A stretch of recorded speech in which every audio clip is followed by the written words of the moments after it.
This is a punch needle. This week I'm using it to make some weird nerdy art, so let's go. Hi, what's up? My name is Emrose and I do a lot of stuff. This account is dedicated to my creative life and creative process. I'm here in my studio right now that looks as though I did not just clean it in my last video. Okay. It is what it is. So, I love fiber arts. I love punch needle and I've been into it for the past couple of years. It's pretty popular right now and I figured I would make a video about my process. It's going to be very much a come along and craft with me video, but you might get some, information about how to actually do it yourself because it's a pretty simple craft. So I'll show you my tools and setup and everything.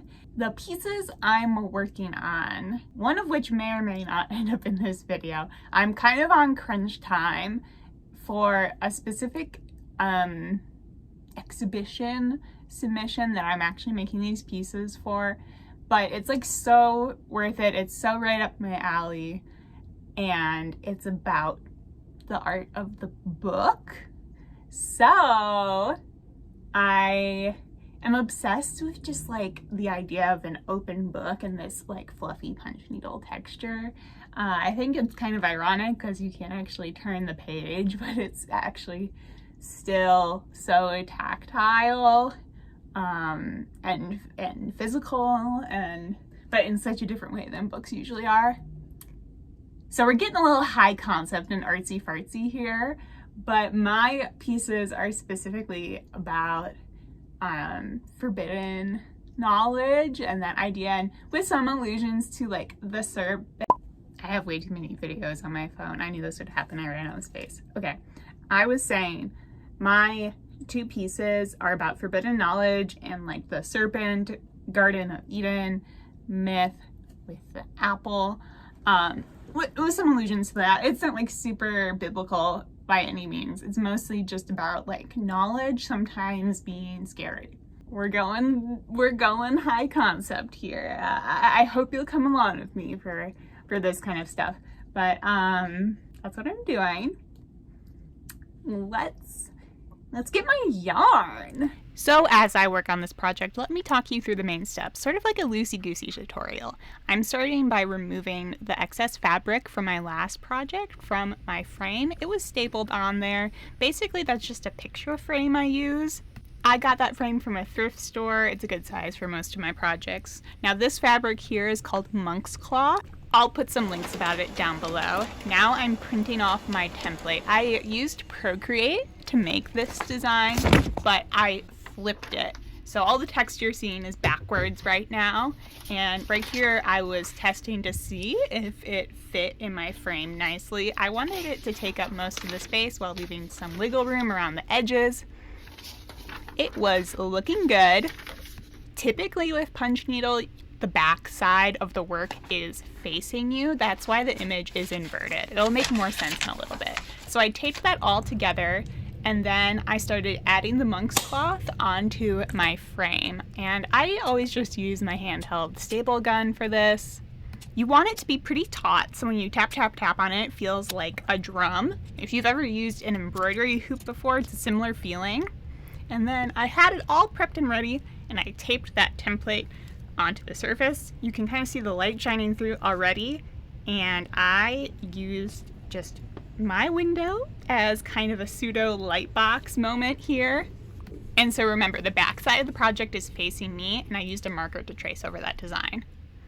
It looks like I jumped into punching this right away, but this is where you can see the full reversed design. But let me give you some more details on the setup of the punch needle itself. This one's mine. It comes with a loop at the end and then a channel that goes down to the actual needle part, and the needle has another hole.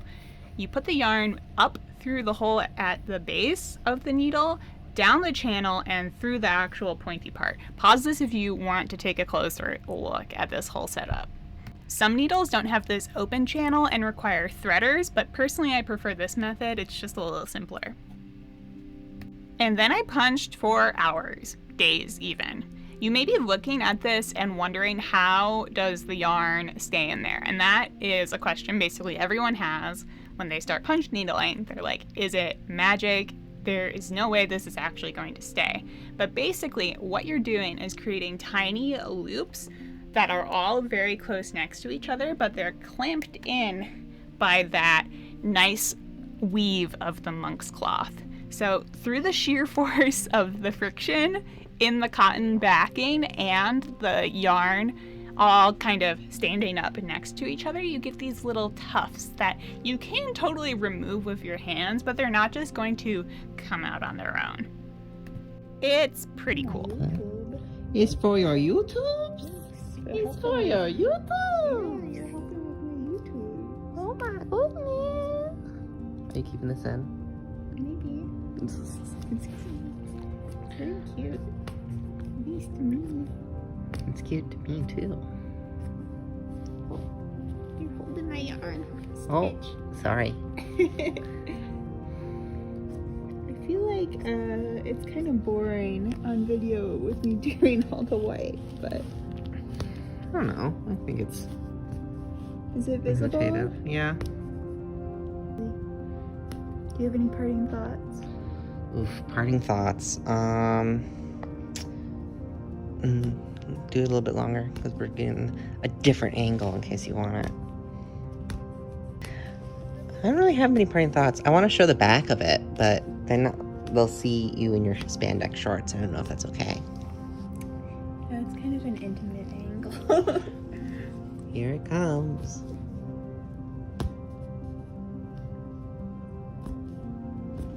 You're very good at stabbing. Thank you. So I spent a few days on the couch enjoying myself, hanging out with my cats who were endlessly fascinated by this project. And I generally moved from the large areas to the small. This is a good way to make sure the details work out.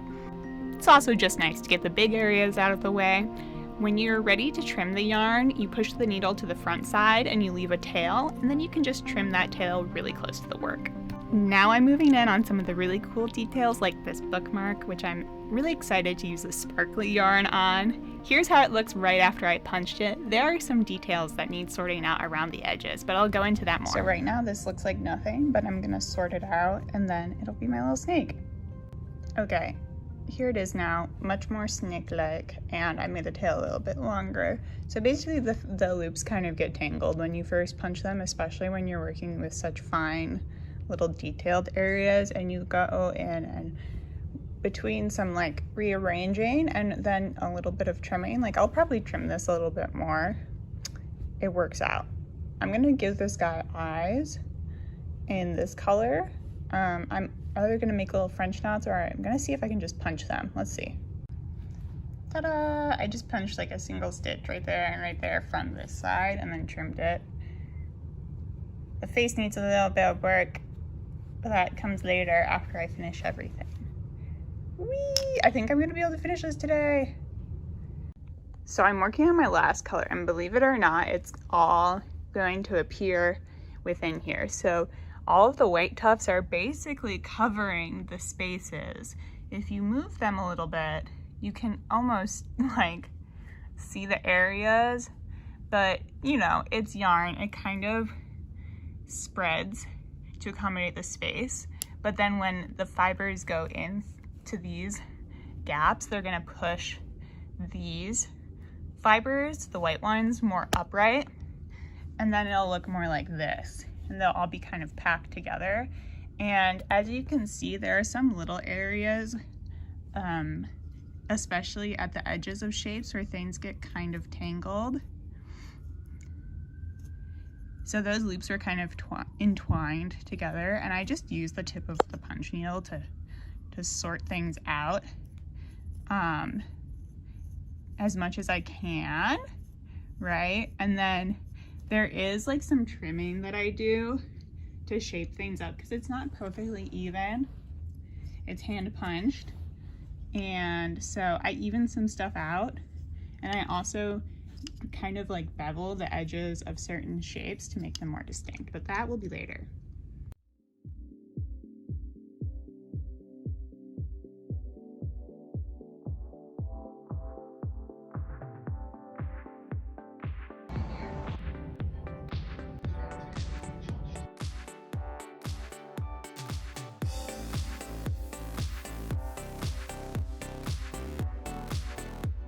I just looked and they extended the submission deadline for this project. So, I mean, I am rushing for no reason at this point, but I'm going to keep working pretty hard on this. But maybe a little more chill. I don't know.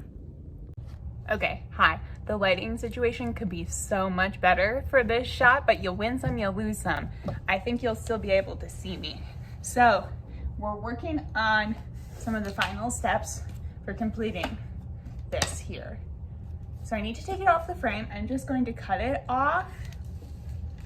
I'll get the excess off later when I start working on the other rug. You see my friend? My other friend is on the ladder where I have this propped up, so he might take a tumble soon. Typically I save my monk's cloth scraps. With this piece, I'm not really going to have much that's usable, so I'll probably shred it up and use it for stuffing.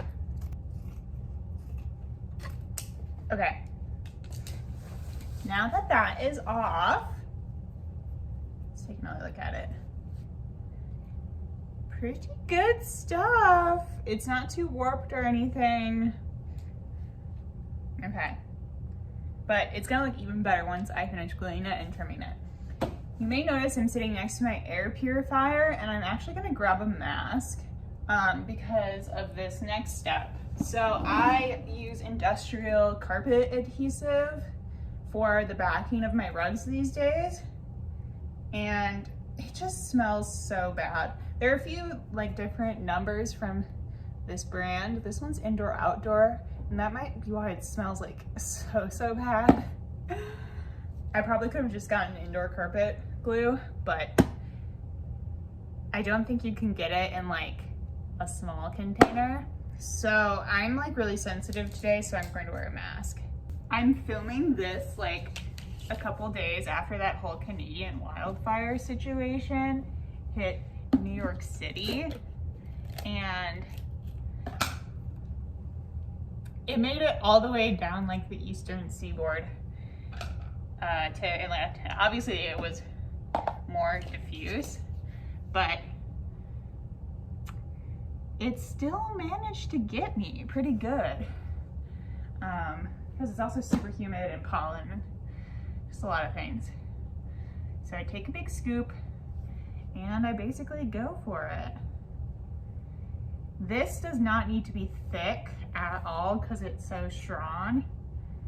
So I'm gonna spend a long time just kind of like glooping some on and then spreading it out. And I'll try to get a couple clips close up. So that was my first glop. I'm gonna do another one. On she goes. And that's gonna go pretty far.